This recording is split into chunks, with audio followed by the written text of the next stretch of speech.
हम पिछले लेक्चर के साथ लिंक अप करते हैं आज के लेक्चर को।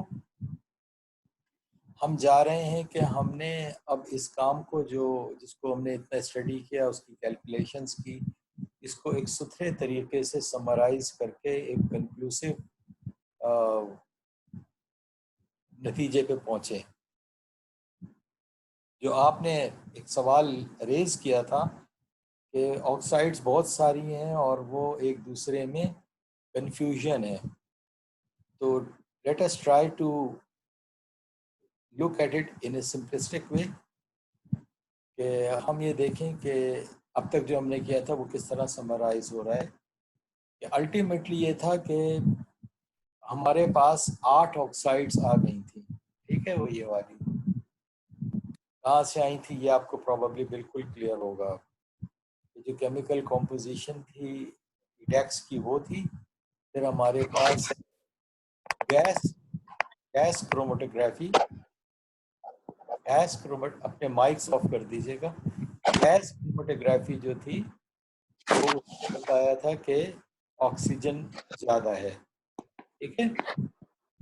और कार्बन सल्फर एनालिसिस से सल्फर कंटेंट हमें पता चले, इसी तरह टोटल का।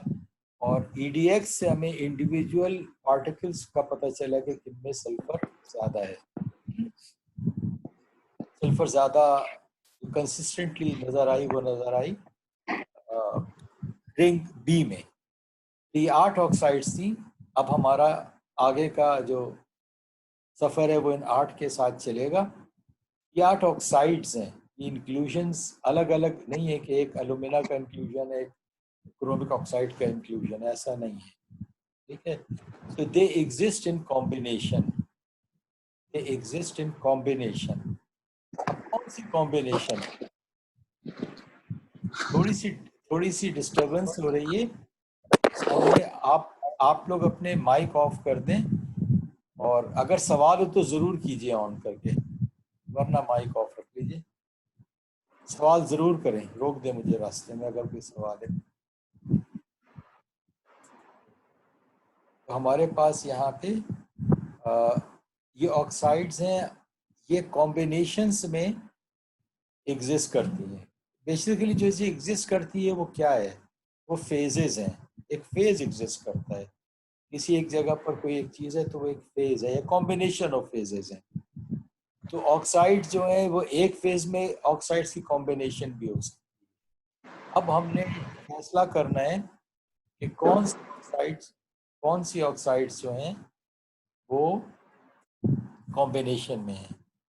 तो ये भी हमने पिछली स्लाइड में देख लिया कि हमारे पास इस किस्म की सेपरेट कॉम्बिनेशंस बन सकती हैं, ठीक। पहली कॉम्बिनेशन क्या है? पहली ये है कि जिसमें जो मोनो ऑक्साइड्स हैं उसमें ये सारी ऑक्साइड्स घुस गई हैं, ये सारी घुस गई हैं।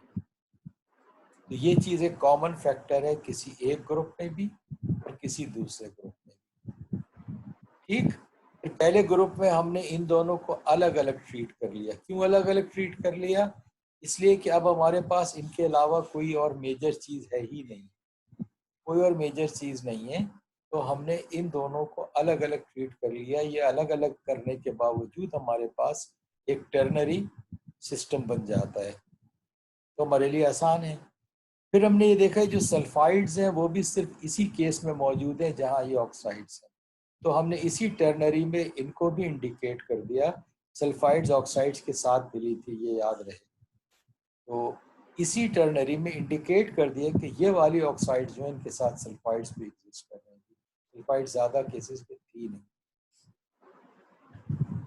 तो ये केस हो गया। दूसरा केस क्या था? जिसमें हमारे पास सिलिका की कंटेंट 5% से ज़्यादा थी और बाकी चीज़ें नहीं थी।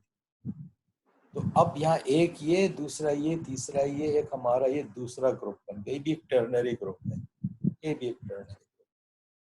5 केसेस ऐसे थे जिसमें कैल्शियम ज़्यादा था, मोर देन 5% का। 5 इंक्लूजन्स। वो जो 5 इंक्लूजन थे उनमें से 4 में जो N2O3 टाइप ऑक्साइड थी वो मोर देन 60% थी, और ये खुद भी 4-5% से ज़्यादा था। तो ये कॉम्प्लिकेटेड सिस्टम था। एक आसानी हमने ये की कि हमने इनको एज्यूम कर लिया कि ये कैल्शियम एल्यूमिनाइड्स हैं, कैल्शियम एल्यूमिनाइड्स, एन की जगह एल्यूमिनियम, क्योंकि एल्यूमिनियम मोर देन 50% था और बाकी 10% क्रोमियम था। क्रोमियम और एल्यूमिनियम एक जैसा बिहेव कर रहा था। तो ये 3 ग्रुप्स में हमने अपनी ऑक्साइड्स को समराइज किया है। अब हमने क्या करना है, ये ग्रुप्स हैं, यहाँ से हमने चलना है फेजेस की तरफ। ये सफर हमारा बाकी रहेगा। होपफुली उसका मेजॉरिटी आज हो जाएगा। जो आज नहीं होगा वो इंशाल्लाह पूरी कोशिश है अगले लेक्चर में हम इसको वाइंड अप करें। हमने देखना क्या है, हमने सबसे पहले टर्नरी फेज डायग्राम को पढ़ना है। टर्नरी पहले पढ़ा था आप लोगों ने? जवाब आपकी तरफ से मैं दे देता हूं कि अगर किसी ने टच भी किया था तो अब याद नहीं रहा।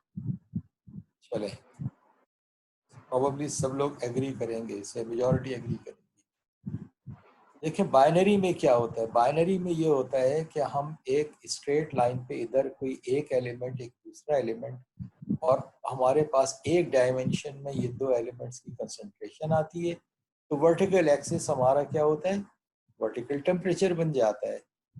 टर्नरी में क्या है कि टर्नरी में हमारे पास अब 3 एंटिटीज हैं और तीनों ने मिलके 100% होना है। तो ये क्या लेंगी, ये चीज एक एरिया ले रही है, एक एरिया ले रही है।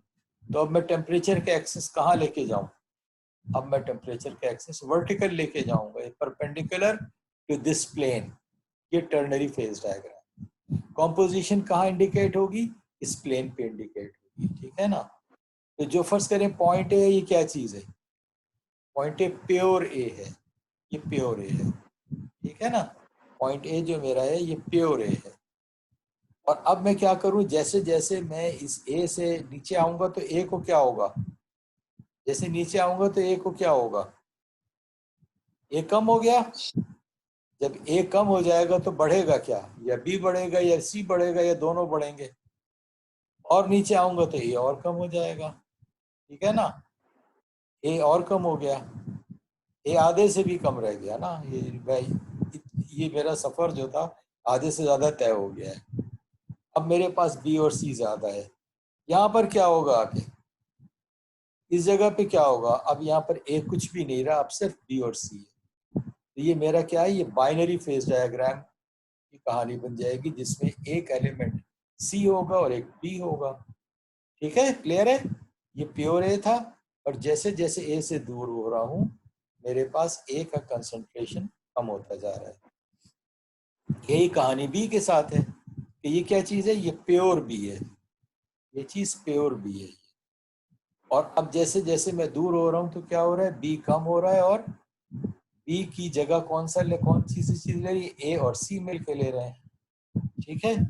और जैसे जैसे मैं और आगे बढ़ता जाऊंगा मेरे पास बी कम होता जाएगा और इस एक्सिस पे आके बी 0 हो जाएगा और ये मेरे पास बाइनरी बन जाएगा ए और सी का। ठीक, ये बाइनरी फेज डायग्राम बन जाएगा। या सिर्फ ए है और सी है, बी तो नहीं है यहाँ पर। और यही कहानी सी के साथ होगी, ठीक है ना। तो अब मैं क्या कर सकता हूँ, अब मैं ये करूँ कि जी यहाँ कहूँ मैं प्योर ए है, यहाँ एक लाइन खींच दूँ, कह दूँ ए 90%, ए 80%। इस किस्म का मैं एक क्या करूँ, मैं एक इसमें नेटवर्क बना दूँ। ये नेटवर्क बन गया जनाब। तो मैं किसी एक रेफरेंस से चलता हूँ, मैं ए अगर इस डायरेक्शन में जा रहा हूँ तो यहाँ पर मेरे पास फॉर एग्जांपल इधर से मैं इधर आ रहा हूँ तो मैं कहूँगा कि मैं ए से बी की तरफ आ रहा हूँ। तो यहाँ पर बी मेरे पास 100% है और यहाँ बी 0 है। तो ये क्या है स्केल, ये बता रहे बी 0, बी 20, 40, 60, 80 और प्योर बी। फिर यहाँ से बी अब 100% है ना, यहाँ से इधर जा रहा हूँ तो बी कम होता जा रहा है, सी बढ़ता जा रहा है, ये बी सी का एक्सिस है। तो सी जो है वो यहाँ 0 है, बी सारा है, सी 20, 40, 60, 80 प्योर सी, और ये ए आ गया। ठीक हो गया। तो ये नेटवर्क जो है ये अब मुझे कॉम्पोजिशन दे देगा ए किसी भी ऐसी चीज की जिसमें ए बी और सी तीनों मौजूद है। आइए हम ऐसा करते हैं ना, इसमें कोई एक पॉइंट ले लें अपनी मर्जी का, कोई रैंडम पॉइंट ये ले लिया, स्टार ये वाला, ये पॉइंट हमने ले लिया। हम कहाँ खड़े हैं, हम एक ऐसी जगह खड़े हैं जिसमें ए भी है और बी भी है और सी भी है। क्या है, कि ये ए से भी काफी दूर वाक़ हुआ है, बी से तो बहुत ज्यादा दूर है, सी से भी काफी दूर है। तो इसमें तीनों चीजें मोर और लेस मौजूद हैं। क्या चीजें मौजूद हैं? ए क्या है? ए यहाँ से यहाँ ए 100% था, यहाँ 80 था, यहाँ 60 था, ए यहाँ 40 था। तो ये इस वाली लाइन पर है। ये ए की परसेंटेज जो है वो 40 हो गई, यहाँ से दूर है ना काफी, और ये मेरे पास एक्चुअल स्केल मौजूद है, तो 40% इसमें ए आ गया, ये आ गया। बी 20%, बी से तो मैं बी प्योर ये था, तो बी के पेंदे पे खड़ा हूं मैं, और ये क्या है? ये बी का ये वाला स्केल है ये। तो जो बी 20% था इस लाइन पे मैं मौजूद हूँ, तो बी 20 हो गया। सी कितना होगा? जब ए 40 है, बी 20 है, तो सी कितना होगा? सी ज़ाहिर है 40 होगा। तो इसको करके भी देख लेते हैं। सी 40 कहाँ से आएगा? सी का ये स्केल है 20 40, ये 40 की लाइन आ गई सी की, ये वाली आ गई। ठीक, क्लियर है? एक एग्जाम्पल और ले लें। ये एक दूसरी कॉम्पोजिशन, ये किसके करीब है? बिल्कुल बी के साथ लगी हुई। इसका मतलब ये है कि हाईली एनरिच्ड इन बी होना चाहिए इसको, ठीक है ना? ए से काफी दूर है या नहीं है? ए से काफी दूर है। ए कितना है इसमें? ये ए का स्केल है, ये 20% ए है, तो ये वाली लाइन मेरी कहाँ आ रही है? जो लाइन, ये जो ए की लाइनें होती हैं, ये ए के जो ऑपोजिट बेस है, ये उसके पैरेलल होती हैं सारी। ए 20% है, बी तो बहुत ज्यादा है ना, बी का ये वाला स्केल 20 40 60 से ज्यादा है और 80 से कम है, तो कहीं दरमियान में है ये 70%। सी कितना होगा? 10% होगा या नहीं होगा? ये सी का स्केल है, ये सी 0 और 20 के दरमियान है। ठीक हो गया? उल्टा काम भी कर सकते हैं हम ये कर सकते हैं कि हम आपको एक कॉम्पोजिशन दे दें, क्या बताएं इसमें प्लॉट कर दो ये कॉम्पोजिशन कहाँ आई। ठीक है, यही काम हमने करना भी है। कॉम्पोजिशंस हमारे पास 3 एंटिटीज की मौजूद हैं। हमने अब एक ऐसे ट्राइंगल के ऊपर उनको प्लॉट कर देना है सर। ये काम इसके लिए अब ये सीख रहे हैं। तो अगर ए 80% है, तो ए इसके करीब होगा ना, ये स्केल है ये वाला। ए जो क्या है? ए इस लाइन के ऊपर आएगा, ये वाला जो पॉइंट है वो इस लाइन के ऊपर होगा। बी 5% है सर, तो बी जो है वो यहाँ था ना, अब बी बिल्कुल यहाँ पेंदे के करीब है। ये 20% ये है, 10% ये, 5% इधर कहीं होगा। बी 5% हो गया। पॉइंट ये बना या नहीं बना? सी ऑटोमेटिकली कितना आ जाएगा? 15%। चेक कर लेते हैं। ये सी हो गया, ये वाला स्केल सी का था ना, तो यार 20 से थोड़ा सा कम है, ये 20 वाली लाइन आ रही है, इससे थोड़ा पीछे, तो ये मेरे पास पॉइंट आ गया। ठीक है, यहाँ तक तो जिंदगी आसान थी, कॉम्पोजिशन प्लॉट हो गई। एक कहानी इसके साथ और भी है कि इसका एक वर्टिकल एक्सिस भी है। ठीक है, इसका एक वर्टिकल एक्सिस भी है। बाइनरी में वर्टिकल एक्सिस तो आसान था, ये बाइनरी है तो इधर मैं वर्टिकल एक्सिस ले लेता। अब इसके साथ मैं क्या करूं कि मैं एक आसान सा फेज डायग्राम चुनता हूं, ये टर्नरी, जिसमें के ये तीनों बाइनरी हैं। ए सी भी एक बाइनरी है, ए बी भी बाइनरी है, बी सी भी एक बाइनरी है। तीनों क्या है? इसमें सॉल्युबिलिटी 100% है। इसको कहते हैं आइसोमॉर्फस। ये एक isomorphous system. Isomorphous by definition ये है कि एक चीज जब पिघलने से जमे, चट्टानों के लिए इस्तेमाल होता है, तो फिर ये उनकी जो क्रिस्टलाइजेशन है, सॉलिडिफिकेशन है, वो एक ही तरीके से। दूसरे लफ्जों में कि जब मैं ये ए बी में क्या हो रहा है, जब मैं यहाँ क्रिस्टलाइज कर रहा हूँ, तो चाहे मेरी कंपोजिशन ये हो, चाहे ये हो, चाहे ये हो, मेरे पास एक सॉलिड सोल्यूशन अल्फा ही बनेगा। और बीसी में क्या हो रहा है? बीसी में ये टेम्परेचर एक्सेस मेरे नीचे की तरफ है ना, ये उल्टा मैं देख रहा हूँ इसको। तो मैं अगर लिक्विड से सॉलिड की तरफ जाऊंगा तो क्या होगा? यहाँ भी अल्फा बनेगा, और इधर भी यही हो रहा है। तो ये मैंने अपनी आसानी के लिए एक ऐसा सिस्टम लिया है जहाँ ए बी, बी सी और सी, ये तीनों 100% सॉल्युबल है। हमारे लिए रेलेवेंट है या नहीं है? जो हमारी MO ऑक्साइड्स थी, याद है? Iron oxide, manganese oxide, magnesium oxide, वहां भी यही कहानी थी ना, वहां भी यही कहानी थी, याद है?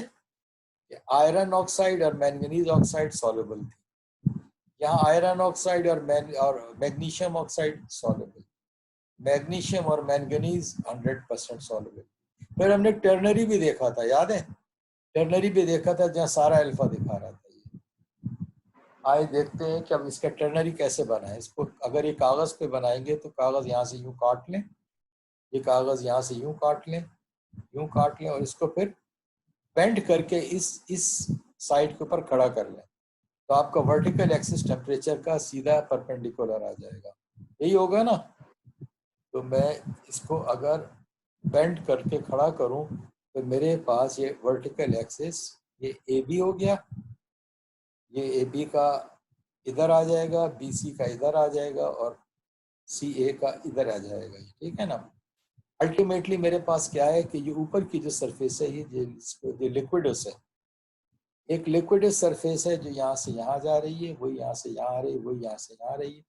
तो अगर मैं किसी भी दो में जी बोले, सवाल पूछें।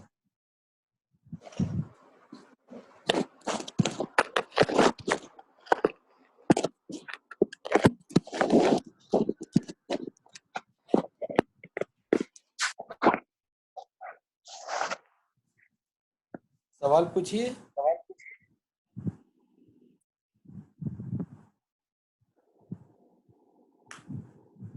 अगर सवाल साउंड सिस्टम में कोई मसला है तो बेशक लिख के भेज दें सवाल, ठीक है?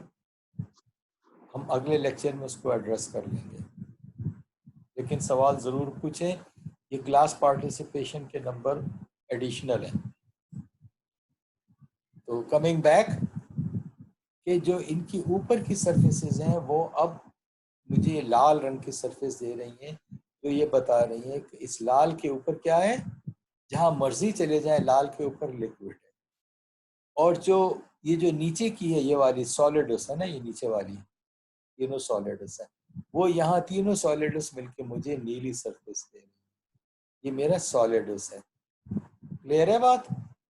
जो मैंने एजम्पशन लिया है और जो हमेशा ट्रू नहीं होगा, लेकिन ये मैं कह रहा हूँ ये आइसोमॉर्फस सिस्टम है, वो ये है कि जब आपने ए बी था ना, ये तो सॉल्युबिलिटी थी, लेकिन ए बी में जब सी मिलाया अंदर आए तब भी ये सॉल्युबल है। ये हमेशा ट्रू नहीं है, लेकिन जिंदगी आसान रखते हैं और हमारे काम की भी आसानी जिंदगी है, क्योंकि हमारे एमओ ऑक्साइड्स इसी से एक्सपेरिमेंट हो रही हैं। इसको हम लिक्विडस और ये हमारा सॉलिडस हो गया। अब हमने क्या करना है? अब हमने ये देखना है कि जब हम इसके आइसोथर्मल सेक्शन क्या होते हैं कि जो बेस के पैरेलल प्लेन्स हम काटते जाए तो क्या होगा कि वो एक गिवन टेम्परेचर के ऊपर मैं इस कर्व्ड दो सर्फेसेस हैं, इसको मैं काटूंगा। मैंने एक पहला सेक्शन लिया, इसको कहते हैं आइसोथर्मल सेक्शन। एक ऐसे टेम्परेचर पे लिया है जो ए के, बी के और सी के मेल्टिंग पॉइंट से ऊपर है। मैंने सेक्शन कहाँ लिया है? जो ए के मेल्टिंग पॉइंट से, बी के मेल्टिंग पॉइंट से और सी के मेल्टिंग पॉइंट से ऊपर है। ठीक है? इनसे ऊपर है। तो क्या होगा?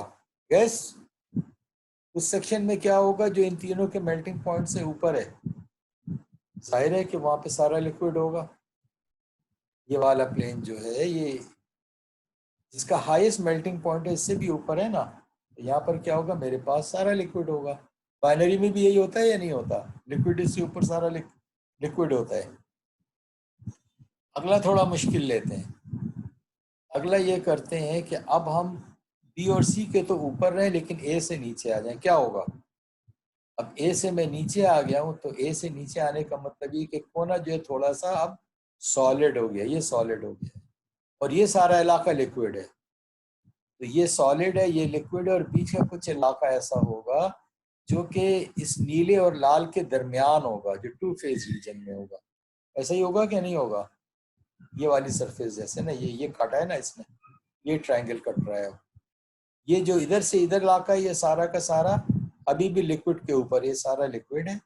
ये जो इधर का कोना है छोटा सा, वो सॉलिड हो गया सारा, और इन दोनों के दरमियान वो इलाका है जो जिसके एक साइड पे लाल है, दूसरी साइड पे नीला है। तो ये क्या है? ये टू फेज रीजन है। तो ये आइसोथर्मल सेक्शन इसका ऐसा नजर आएगा कि जो ए का कोना है, ये वाला कोना, ये मेरे पास अल्फा सॉलिड सोल्यूशन है, ये वाला सारा इलाका जो है वो लिक्विड है और दरमियान में इसका ये टू फेज रीजन, ठीक है। इसी तरह से अब मैं क्या करूं, अब मैं इन दोनों के मेल्टिंग पॉइंट से नीचे आ जाऊं, एक और पॉइंट को ले लूं, मैं थोड़ा सा टेम्परेचर को नीचे ले आया, लेकिन सी से अभी भी मैं ऊपर हूँ, अभी भी सी वाला हिस्सा जो है प्योर सी अभी भी लिक्विड कंडीशन है। तो वहाँ ये होगा कि वहाँ पर मेरे पास अब ये सारा इलाका सॉलिड हो गया, ये वाला, ये कोना लिक्विड है और दरमियान में टू फेज रीजन है। तो ये चीज आ गई। अच्छा, अगर मैं नीचे लूंगा, मैं तीनों के मेल्टिंग पॉइंट से नीचे आ जाऊं, फिर क्या होगा, फिर सारा का सारा सॉलिड होगा। ये क्या है, आइसोमॉर्फस सिस्टम है। ठीक, जिंदगी इतनी आसान है। जिंदगी में तो ये भी है ना कि ऐसे भी बाइनरी हो सकते हैं जिनमें यूटेक्टिक भी हो और जिसमें थोड़ी बहुत सॉलिड सॉल्युबिलिटी भी हो। इनको तफसील में नहीं जाते, लेकिन इनका भी अगर मैं आइसोमेट्रिक व्यू बनाऊंगा तो इसमें क्या होगा, ऊपर से ये मेरा यूटेक्टिक एक ये आ रहा है, एक यूटेक्टिक मेरा ये आ रहा है, और इधर से एक यूटेक्टिक मेरा इधर ये इधर कहीं आ रहा है, इन दोनों के दरमियान है। और फिर क्या है कि तीनों यूटेक्टिक के नीचे जाके किसी एक जगह पे जो लोएस्ट पॉइंट है इनका हर तरफ से, वहां जाके ये टर्नरी यूटेक्टिक में चेंज हो रहा है।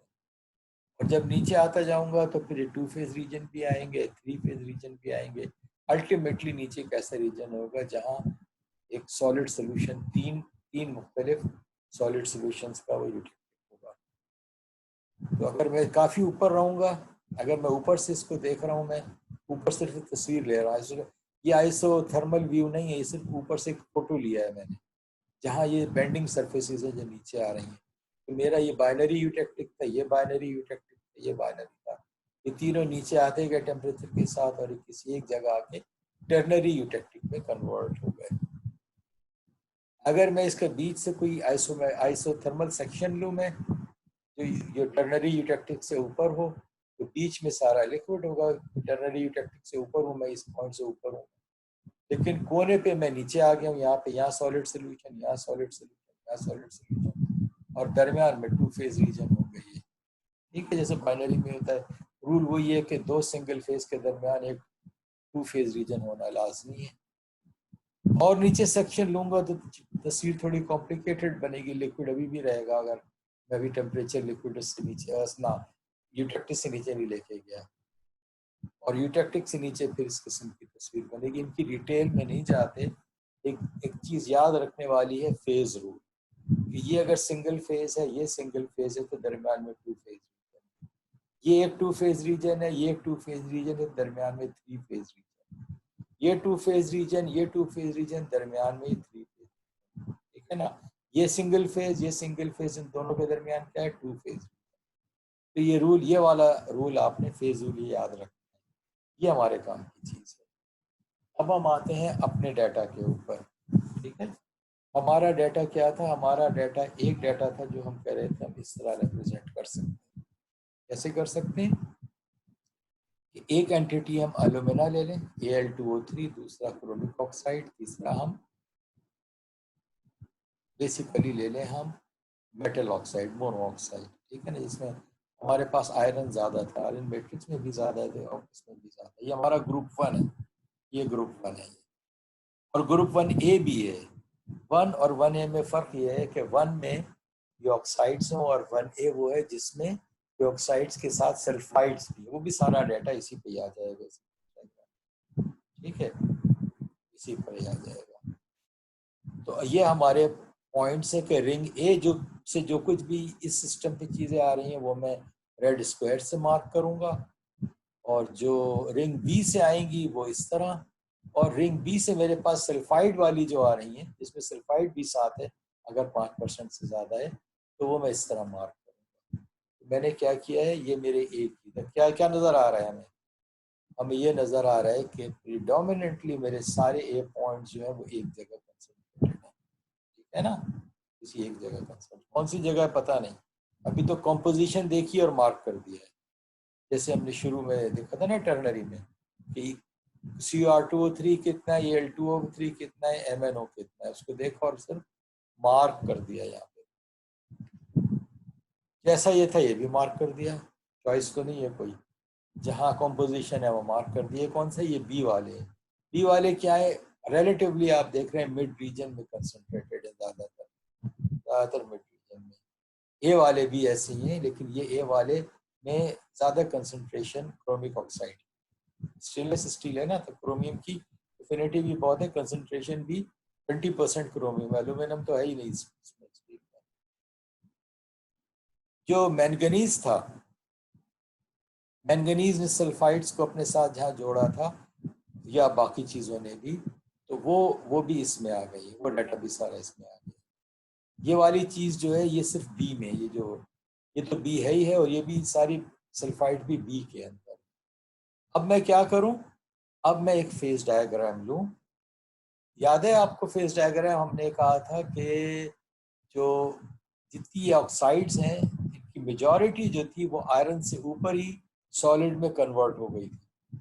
तो हम कोई 1600 प्लस के आसपास एक सेक्शन ले लें, कौन सा, Al2O3, Cr2O3 और एमओ सिस्टम का, फ्रॉम लिटरेचर ले लें, और उसको सुपर इम्पोज कर दे इसके ऊपर सुपर इम्पोज कर दे, तो हमारे पास ये सिंगल फेज, ये हमारे पास स्पिनैल का रीजन, ये स्पिनैल बन रहा है, और ये हमारे पास अभी ये टेम्परेचर 1650 है ना, आयरन ऑक्साइड अभी तक लिक्विड फॉर्म में है।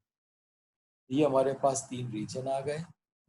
ये जो 1 रीजन है ये वाला, ये है Al2O3 टाइप, ये कोरंडम है, याद है हमने कहा था कि ये कंप्लीट सॉलिड सोल्यूशन ये बनाते हैं, तो नजर भी आ रहा है। अगर मैं ये बाइनरी लूँ तो ये कंप्लीट सॉलिड सोल्यूशन है, और किसी हद तक ये एमओ को भी एब्जॉर्ब कर लेता है थोड़ा बहुत, चंद परसेंट। उसके बाद फिर ये फेजेस, एक नया फेज बन जाता है, ये एक सिंगल फेज है, ये सिंगल फेज, तो ये 2 फेज रीजन है इसके बीच में। सही है, ये 2 फेज, ये सही है। ये रीजन कौन सा है, ये स्पिनैल है, स्पिनैल होना भी चाहिए। यहाँ पर क्या है कि 2O3 और MO, ये दोनों ऑक्साइड्स जो हैं ये खास परसेंटेज में, हमने देखा था जहाँ ये वाली ऑक्साइड जो होगी वो 60% के करीब होगी, वहाँ ये चीज़ें स्टेबल होती है। जनरल फीलिंग ये थी, याद है पिछले फेज डायग्राम से। तो ये जो कुछ भी है बहरहाल ये हमारा चॉइस नहीं है, ये एक लिटरेचर से एक सेक्शन लिया और इसके ऊपर डाल दिया। सही है, तो कंक्लूजन हमें क्या है हमारा यहाँ पे, कि हमारे पास मेजॉरिटी जो ऑक्साइड्स हैं वो इस रेंज में फॉल कर रही हैं जो स्पिनैल की रेंज में है। अब जहां पर ऑक्साइड्स ज्यादा, ये एमओ टाइप ऑक्साइड ज्यादा है, वहां एमओ और इसका मिक्सचर है, ठीक है ना, वहां किसका मिक्सचर है, एमओ और स्पिनैल। जहां कोरोंडम ज्यादा है, Cr2O3 ज्यादा है, वहां किसका मिक्सचर है, इसका और स्पिनैल का मिक्सचर है।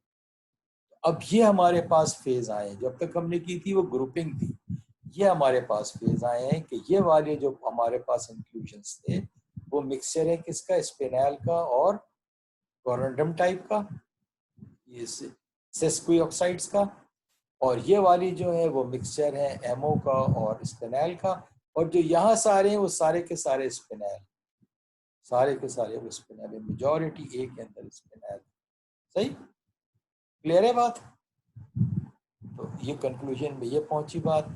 ये जो 2 चीजें हैं ये फिक्स कॉम्पोजिशन है बाइनरी पे स्पिनैल्स की, जो MoAl2O3 के साथ या MoCr2O3 के साथ बना, ये फिक्स, ये भी हमने फेज डायग्राम में देखी थी, याद है बाइनरीज में देखी थी हमने कि ये वो फिक्स स्पिनैल्स हैं, और जब इसमें तीसरा एलिमेंट शामिल होता है तो इसका रीजन ब्रॉड हो जाता है, इसका रीजन ब्रॉड है, हायर टेम्परेचर भी है ये, ऊपर के टेम्परेचर पे भी, याद नहीं कि जब आयरन ऑक्साइड के साथ ये जो थी हायर टेम्परेचर के ऊपर ये ब्रॉड थी, नीचे जाके इस पड़ती है। दूसरे सिस्टम को ले लें, ग्रुप 2 हमारा, जिसमें कि अब सिलिका भी हमारे पास शामिल है, ठीक है, इसमें सिलिका भी शामिल है। तो यहाँ पर सूरत हाल क्या बन रही है, यहाँ पर भी वही हरकत करें जो हमने पहले की थी। अच्छा यहाँ क्या है, नजर आ रहा है, क्या है, क्या चीज और नजर आ रही है, कौन सी चीज ऐसी है जो आंखों को चुभ रही है, यहाँ ये चुभ रही है कि सारे के सारे स्क्वायर्स हैं, यहाँ गोले सारे गायब हैं, यहाँ गोले सारे गायब हैं, ठीक है। ये जो मेरा फेज है, तो यहाँ पर ये वाला ग्रुप जो है किसमें एग्जिस्ट कर रहा है, सिर्फ रिंग ए में, जो एक्सीडेंट में टूटा था, ये सिर्फ उसमें है। ये कोई भी रिंग बी का कोई भी इंक्लूजन ऐसा नहीं है जो इस ग्रुप में फॉल कर रहा हो। फेजेस को समझ लें पहले। ये वाली जगह जो है ये क्या है, ये वाली जगह basically single phase SiO2 structure, इसका क्रिस्टबलाइट है, ये क्रिस्टबलाइट है, सिंगल फेज है। ये वाला जो है ये MO टाइप सिंगल फेज है। और ये वाली जगह क्या है, ये कोरंडम टाइप है, जहाँ क्रोमियम और एल्यूमिनियम स्ट्रक्चर है। तो ये तो प्योर क्रोमियम और एल्यूमिनियम था ना। जैसे मैं इधर आ रहा हूँ तो क्या हो रहा है, इसमें थोड़ा बहुत MO और सिलिका भी शामिल है। इस स्ट्रक्चर ने किसी हद तक इनको भी बर्दाश्त किया है यहाँ तक, सही। मेजॉरिटी मेरे कहाँ लाइक कर रहे हैं, स्पिनैल्स में लाइक कर रहे हैं। ये वाली कॉम्पोजिशन क्या है इनकी कॉम्बिनेशन, ठीक है ना, ये MO है ये, और ये 2O3 है, इन दोनों की कॉम्बिनेशन ये स्पिनैल है, और ये स्पिनैल की वो आ भी गई। ये स्पेसिफिकली ये कॉम्पोजिशन है कंक्रीटली, और हाई टेम्परेचर पे सेक्शन अगर लूंगा तो थोड़ा सा ये ब्रॉड भी होगा। और ये वाली जो है ये 2FeM SiO2, ये उसकी कॉम्पोजिशन है। ये भी एक कॉम्प्लेक्स है, ये भी एक कॉम्प्लेक्स है फिक्स स्टिकियोमेट्री का। तो ये वाले रीजन क्या है, ये मेरे पास अभी तक लिक्विड फेज में, हाई टेम्परेचर पे मैं हूँ, 1680 से ऊपर हूँ, तो ये अभी तक लिक्विड है। बाकी सब चीजें सॉलिड हो चुकी हैं। ये मेरा म्यूलाइट है जिसमें SiO2 और Al2O3 का मिक्सचर है, ठीक, क्लियर है ये। यहाँ पर लेसन क्या मिल रहा है, अगेन मेजॉरिटी मेरे पास स्पिनैल है, और इस सिस्टम में जिसमें कि SiO2 है, क्रिस्टबलाइट है, ये वाले जो इंक्लूजन्स हैं वो सिर्फ और सिर्फ रिंग ए में है, सिर्फ रिंग ए में। तीसरी नस्ल मेरी, तीसरा ग्रुप, ठीक है, ये आखिरी ग्रुप है। ये तीसरा ग्रुप वो था जिसमें कैल्शियम ऑक्साइड भी था। ये कॉम्प्लिकेटेड था, तो हमने क्या किया था, हमने एजम्पशंस कुछ किए थे। हमने एक तो हमारा ये एजम्पशन था कि जिसमें ये चीज़ें ज़्यादा हैं, वो 5 केसेस थे, 4 में ये चीज़ जो थी उसमें एल्यूमिना या Cr2O3 भी इसके साथ, ये 50 to 60% था, यानी 50% Al2O3 था, और बाकी 10% Cr2O3 था। तो हमने एज्यूम किया था कि कैल्शियम एल्यूमिनेट्स है। कैल्शियम एल्यूमिनेट्स जो है उनको Ca के फॉर्मेट में कहा जाता है। जैसे फॉर एग्जांपल ये प्योर एल्यूमिना है, तो ये कैल्शियम का एक मॉलिक्यूल है और 6 इसके, तो क्या होगा, Ca6 ए एल्यूमिनेट के लिए, Ca6 Ca2 Ca, और ये क्या है 12 नहीं, C12A7 हमारी सारी की सारी यहाँ लाइक कर रहे हैं। हमारे पास हाई एल्यूमिना कंटेंट है, तो हमारे सारे के सारे यहाँ लाइक कर रहे हैं। कोई सॉल्युबिलिटी नहीं है, कॉम्प्लिकेटेड फेज डायग्राम है, और ये हमारा assumption था जो हम ऑलरेडी डिस्कस कर चुके हैं।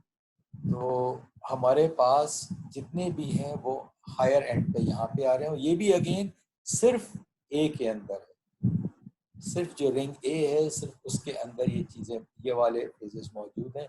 तो क्लियर कट जो टाइप्स ऑफ फेजेस हैं वो ए और बी में फर्क है। वो फर्क क्या चीज क्रिएट कर रही है, वो दो चीजें क्रिएट कर रही है, वो कैल्शियम ऑक्साइड और सिलिकॉन ऑक्साइड डाइऑक्साइड, ये दो चीजें ये फर्क क्रिएट कर रही हैं। तो ये फर्क कहाँ से आएंगे, एक दफे समराइज कर लें इंक्लूजन से ए को। ये वाले इंक्लूजन सिर्फ ए में, ये हम ऑलरेडी आपसे शेयर कर चुके हैं, ठीक है ना, ये सिर्फ ए में है। ये वही फेज डायग्राम रिपीट हो रहे हैं, ये सिर्फ ए में एनकाउंटर्ड है। जो ए की पॉलिश्ड सरफेस थी उसके अंदर हमें सिलिका रिच भी मिल रहे थे, ये भी हमने आपसे शेयर कर लिया, और बाज़ जगहों पर क्या थे, ये कैल्शियम रिच भी थे, ठीक, मेजॉरिटी स्पिनैल्स थे। फ्रैक्चर सरफेस के ऊपर जो टेंसाइल फ्रैक्चर सरफेस थी ए की, उसके ऊपर ये स्पिनैल थे, और इम्पैक्ट सरफेस के ऊपर एक बड़ा गन था, बहुत सी चीजें थी, कोरंडम भी था, कैल्शियम एल्यूमिनेट्स भी थे और स्पिनैल भी थे। बी में क्या था? बी में हमारे पास बेसिकली स्पिनैल थे। बेसिकली स्पिन, सारी कहानी यहाँ पर है। स्पिनैल थे और जिस स्पिनैल्स के साथ एमओ ज्यादा थी वो ईस्ट टू फेज रीजन में, और जिस स्पिनैल के साथ कोरंडम टाइप था वो ईस्ट टू फेज रीजन में, मेजॉरिटी ये बी के अंदर था। इसके अलावा बी में सल्फर भी मौजूद था। ठीक है, बी में सल्फर भी मौजूद था। इनमें जो सिमिलैरिटीज ए और बी के अंदर है और जो डिफरेंसेस हैं वो बेसिकली ये है कि ए के अंदर हमारे पास पॉलिश में स्पिनैल है, फ्रैक्चर में कोरंडम टाइप है और दूसरी और वैरायटी भी है, और बी के अंदर मैंगनीज सल्फाइड है और बाकी स्पिनैल्स हैं। तो स्पिनैल दोनों में है, मैंगनीज सल्फाइड सिर्फ बी में है, कोरंडम टाइप जो है वो सिर्फ ए के अंदर है, और कैल्शियम एल्यूमिनेट भी सिर्फ ए के अंदर। फ्रीक्वेंसी क्या है इनकी? इनकी परसेंटेज क्या है? इनकी परसेंटेज बेसिकली जो ये नंबर्स हैं कि कितने मुझे नजर आए, कितने सैंपल ए में और कितने सैंपल बी में, और ये उनकी परसेंटेजेस है। ये नंबर्स हैं और ये परसेंटेजेस हैं। तो सैंपल ए के अंदर जो पॉलिश्ड सरफेस है उस पे ये स्पिनैल मेजॉरिटी में, लेकिन क्रिस्टलाइट और एल्यूमिनेट्स मौजूद हैं। ये दोनों चीज़ें बी में बिल्कुल गायब हैं। ये चीज़ें बी में बिल्कुल गायब हैं। ऑल्टरनेटली बी के अंदर सल्फाइड्स की एग्जिस्टेंस विद स्पिनैल बहुत ज़्यादा है, जो कि ए में बिल्कुल गायब है। ठीक है, जो ए में बिल्कुल गायब है।